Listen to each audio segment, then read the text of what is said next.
Welcome back to the deep dive.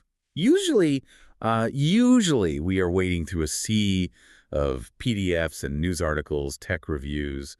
You know the drill. We love our data. We really do love the data. We love the how-to. Right. But today, Mm. today we are pivoting. We have exactly one source on the table. Just one.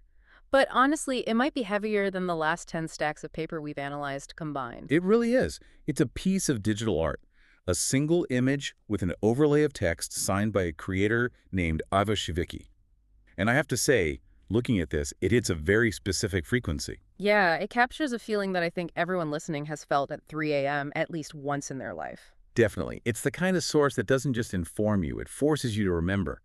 We aren't analyzing market trends today. No, we are looking at the anatomy of a specific type of psychological break. So before we get into the text, which is devastating, by the way, we need to set the scene for you, because the visuals are doing about 50% of the storytelling here. Right, it sets the emotional baseline. You can't understand the words without feeling the weather in the image first. Exactly.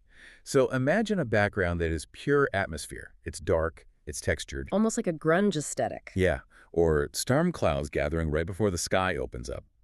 The palette is entirely gray, deep bruised blues, and black.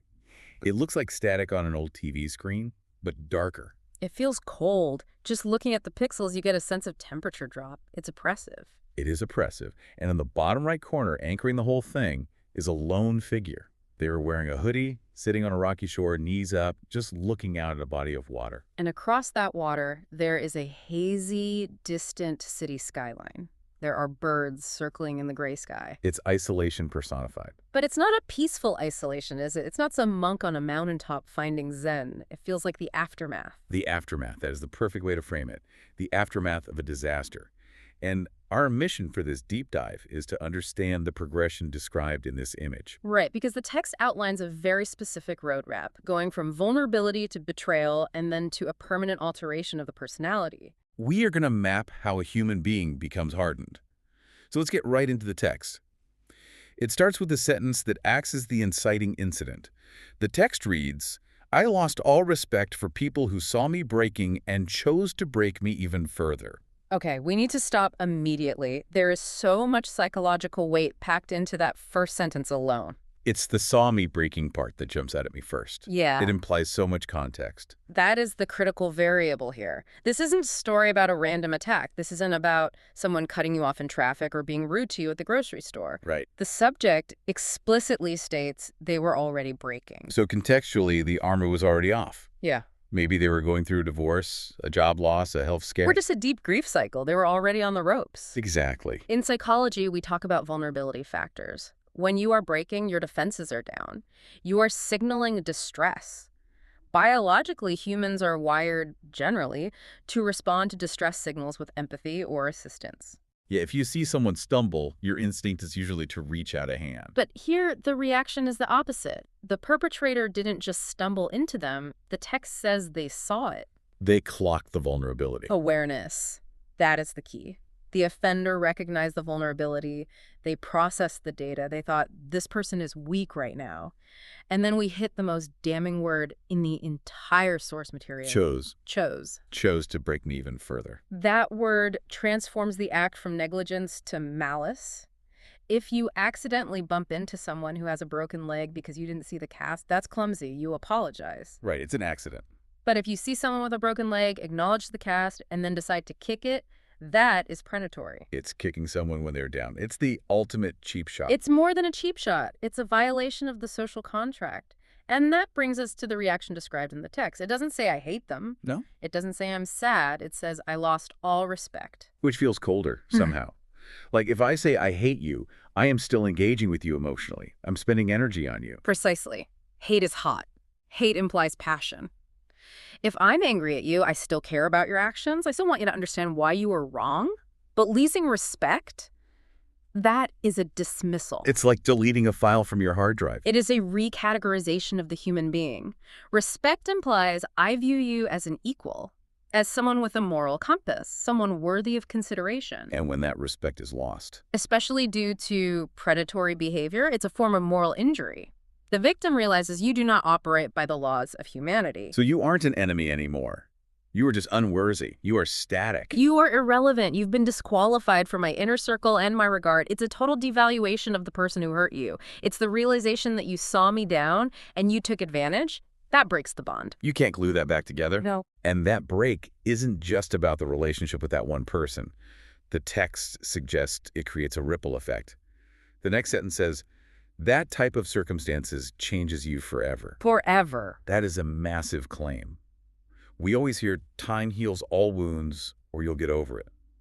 Is the source being dramatic here? Can a single betrayal really change you forever? I think the source is scientifically accurate here, actually. We have to look at the difference between a bad mood and a paradigm shift. Unpack that for me. What is the difference? A bad mood is temporary. You have a fight, your cortisol spikes, you calm down, you move on. But that type of circumstances, meaning the intentional exploitation of your vulnerability, shatters what psychologists call the assumptive world. The assumptive world. That sounds like a sci-fi concept. It does, doesn't it? But it's actually a concept in trauma theory. It refers to the mental model we all carry that says the world is generally predictable, that it has rules, and that people are generally good. We need that assumption just to leave the house in the morning. We do. All right, if I thought everyone was out to get me, I would never unlock the door. Exactly. But when someone you trust looks at your pain and uses it as a weapon, that model explodes. It's not just that one person is bad, it's that your ability to judge safety was wrong. Oh, wow. You can't unknow that people are capable of that cruelty. It's like a loss of innocence. You can't go back to being the person who didn't know that monsters were real. Exactly. It's a bifurcation of your timeline. There is the you before the betrayal, the innocent you, and the you after. And the before version relied on a safety net that you now know doesn't exist. So yes, the change is permanent because the knowledge is permanent. That is incredibly bleak, but it makes perfect sense. Yeah. It explains why some people carry a certain heaviness that never quite lifts. They aren't holding a grudge, they've just updated their operating system. Correct. They have rewritten their internal safety manual, and the text goes on to describe exactly what that new operating system looks like. Let's look at the symptoms of this upgrade. The text says, this experience makes you colder, quieter. Let's take those one by one. Colder. Now, traditionally, being called cold is an insult. Oh, she's so cold. Or he gave me the cold shoulder. It implies a lack of feeling, or maybe arrogance. I would argue in this context, it implies a preservation of heat. I like that. Say more. Think about thermodynamics. If you are warm, you are radiating energy outwards. You are inviting connection. You are porous. Right. But if you have been burned, or in this case broken, you cannot afford to lose that energy anymore. You pull the warmth inside to keep your core alive. So it's not about being mean. It's about survival. It's insulation. To the outside world, it looks like ice. But internally, it's a mechanism to prevent freezing to death. You are sealing the cracks in the hull. You are keeping your resources for yourself because you've learned that sharing them leads to pain. That makes the visual and the source material hit even harder. The guy is sitting there in a hoodie. It looks freezing. The water's gray. He is physically cold, mirroring that internal state. Yes. And then there's the second word, quieter. This one resonates with me. When something really bad happens, my instinct isn't to scream. It's to shut up. What do you think that is? I guess, well, if the initial problem was that someone saw me breaking, then being seen is the danger. If I'm quiet, I'm invisible. Bingo. Quieter implies a withdrawal from the marketplace of exchange. When we talk, we are giving pieces of ourselves to others. We are venting, sharing, hoping for empathy. But the narrator of this text tried that. Exactly. They were breaking, presumably visible in their pain, and they got punished for it. So the lesson learned is silence is safety. Silence is control. In negotiation or conflict, the person who speaks less holds more power. If I don't tell you how I feel, you can't use it against me. It creates information asymmetry. Look at the figure in the image again. They aren't looking at the viewer. They aren't yelling at the sky. They're sitting in absolute stillness. That is the quieter aspect. It's a retreat into the self. It's almost a form of strategic camouflage. If I am quiet, I can observe you without you observing me. It's shifting from a participant to an observer. Yes, observation becomes the primary mode of interaction. When you are quiet, you hear everything. You see the microexpressions. You become hypervigilant because you are looking for the next threat. Which leads perfectly into the final section of the text. It says this experience forces you to be cautious in terms of whom you allow to be close to yourself. The word forces is doing a lot of heavy lifting there. It strips away agency, doesn't it? Yeah. It's not saying I decided to be picky. It's saying, I have no choice. It frames this personality change not as a lifestyle preference, but as a necessary adaptation. If you touch a hot stove, your autonomic nervous system forces you to pull your hand back. You don't philosophize about it. Right, you don't decide to do it. This text is saying that emotional caution is just as involuntary as a physical reflex. And then we have the phrase, whom you allow to be close. That is the gatekeeping. It sounds like a security clearance. It basically is. Before the betrayal, maybe the door was open. Maybe the subject assumed people were generally good until proven otherwise. Now, there are checkpoints. Metal detectors. There is a bag search. Allowing someone close implies that closeness is a privilege that must be earned. Earned, vetted, and constantly monitored. It changes the dynamic of friendship or love entirely. It goes from innocent until proven guilty to guilty until proven safe. That sounds exhausting. It is incredibly exhausting. Think about the cognitive load of that. Constant vetting, constant analysis of motives. Why did they say that? What do they want? It creates a lonely existence. Which brings us back to that solitary figure on the rocks. They are safe, yes. No one can break them further if no one is around. But look at the cost. The cost is the distance, the haze between them and the city. The text presents this as a logical consequence, and it is logical, but the image reveals the emotional price. You become safe, but you also become isolated. I want to touch on the signature briefly before we zoom out. Avishai Vicky. It's stylized with red letters in the middle. It looks like SHI and V are highlighted. It feels very personal, doesn't it? Like a tag on a wall. It really does. It reminds me that while we are analyzing this as a universal human experience, it came from a specific person's pain. Someone sat down, felt this specific brand of heartbreak, and created this artifact. And clearly it resonates. I mean, the reason we are discussing it is because it captures a very common human experience. You listening, you have likely been on one side of this equation. Hopefully the victim, but... Well, that is the uncomfortable part. Sometimes, unwittingly, we might have been the person who didn't realize how much damage we were doing. Though the text specifies chose, implying intent, sometimes we miss the signs of someone breaking. That's a scary thought.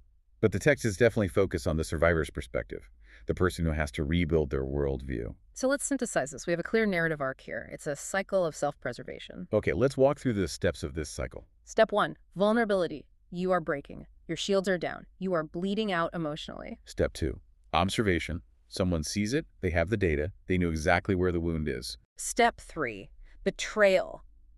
They choose to weaponize that data. They kick the cast. They twist the knife. Step 4, the internal shift. Respect is lost. The relationship is deleted. The internal temperature drops. To preserve energy, you become colder. Step 5, the behavioral shift. You go quiet. You withdraw to remove target surface area. You stop broadcasting your signal. And finally, step 6, the new protocol. Extreme caution. The walls go up, and they stay up forever. When you lay it out like that, it sounds like the origin story of a movie character, like the grumpy mentor who lives alone in a cave and refuses to teach the hero. It really does. But in real life, it's just your neighbor, or your coworker, or the person sitting next to you on the train. Exactly. People might look at this person and say, wow, they are cynical, or they are distant, or they're just hard to get to know. But if they saw the source code this image, they'd understand. They aren't trying to be difficult. They're trying to ensure they never get broken further. It's a defensive posture that has calcified into a personality trait.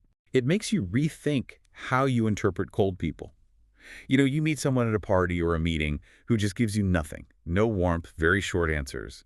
My instinct is usually, wow, what a jerk. Right. You take it personally. You think, they don't like me. But looking at this, maybe the better assumption is, wow, who hurt you? Or more specifically, who kicked you when you were down? Because that is the specific trauma here. It's the unfairness of it. It's the lack of mercy. I keep looking at the birds in the distance in the image. They are free, flying high. And the person is grounded, heavy, stuck on the rocks. There's a stark contrast there. The birds represent the freedom of being unburdened. The figure is weighed down by this knowledge, by this caution. Caution is heavy, trust is light. Trust is light. That is a great line. It is. When you trust someone, you don't have to carry the weight of checking their every move. You outsource that safety to them. You say, I trust you with my back. When you are forced to be cautious, you are carrying the full weight of your own survival every single day. You are your own bodyguard 24/7. And you can see that weight in the posture of the figure. The slumped shoulders, The stillness. It's the posture of someone who's enduring. We talk about resilience a lot in these deep dives, Yep. usually as a positive thing. But this feels like the dark side of resilience. It is. Resilience just means you didn't break entirely. It doesn't mean you didn't change. Iron is resilient, but it's hard. This person became iron to survive. We are coming up on time, but I want to leave you with something to chew on.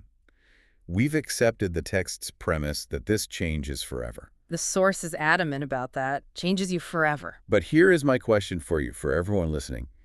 If the cautious, cold self is a defense mechanism created to survive a specific hostile environment, what happens if the environment changes? That is the ultimate question. If you find yourself in a place of genuine safety with people who prove over years, not days, that they won't break you, does the ice melt? Or has the structure of the water itself changed into something that can never be liquid again? Is it a state of matter or a chemical reaction? My take. I think the ice can melt, but I don't think you ever forget how cold it was. You might learn to trust again, but it will be a verified trust. You can never go back to blind trust. Wisdom is always colder than ignorance. That's it. Ignorance is warm and fuzzy. Wisdom is sharp and cool. And this image, it is a portrait of wisdom. Well, on that cheery note, this has been a heavy one, but I think a necessary one. It gives us a lens to understand the people around us and maybe even forgive ourselves for being a little cold sometimes. Stay warm out there. Thanks for joining us on The Deep Dive. We will see you next time.